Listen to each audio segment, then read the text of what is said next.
മാഷെ പറ ആ കോയാക്ക് തന്നെയാണ് യൂസ്ഫിന്റെ കുട്ടിന്റെ എത്ര കൊടുത്തു കൂടെ പറഞ്ഞു ചോദിച്ചും പാത്രം അത് ഇവിടെ ഉണ്ട് ആ മൈമൂനാന്റെ ബാഗ് ആ കട്ടുകൊടുത്തതാണ് പക്ഷെ ആൾക്കാരോട് അങ്ങനെ പറയണ്ട ഓനെ പുറം ഞാൻ പൊളിച്ചോളാം മാഷെ അത് നോക്കണ്ട സൈനാന്റെ കുട്ടിന്റെ കൊട സൈനാന്റെ കൊട ഇന്ന് അന്തിക്ക് ഞാൻ കൊണ്ടേ കൊടുത്തോളാം മറ്റവന്റെ കോയിൽ ഇവിടെ ഒന്ന് വാങ്ങിക്കോട്ടെ ആയിക്കോട്ടെ ഇതിലായിട്ട് ലീസ്റ്റ് ഉണ്ടാക്കി വെച്ചാൽ മതി എല്ലാ സാധനവും കട്ട് കൊടുത്തതാന്ന് പറയണിട്ട് നാട്ടുകാരോട് കൊമ്പക്കാട്ടുകാർക്കല്ല ഇതിന്റെ മാർക്കെട് ഓന്റെ പുറം ഞാൻ നിങ്ങളല്ല ജയിച്ചേ ഞാനാ ജയിച്ചേ ഈ സ്കൂളത്തെ സകല കുട്ടികളും സാധനങ്ങൾ കട്ടുകൊടുന്നേക്ക് കഴിഞ്ഞു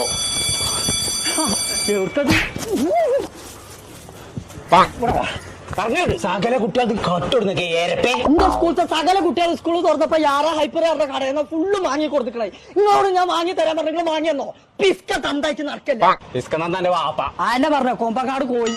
ഇപ്പാന്റെ കുട്ടി കട്ടുകൊടുന്നതിൽ ആകെ ഒരു സാധനം ഇഷ്ടപ്പെട്ടത് ചൈനാത്താന്റെ പേരക്കുട്ടിന്റെ കോട കട്ടുകൊടുന്നല്ലോ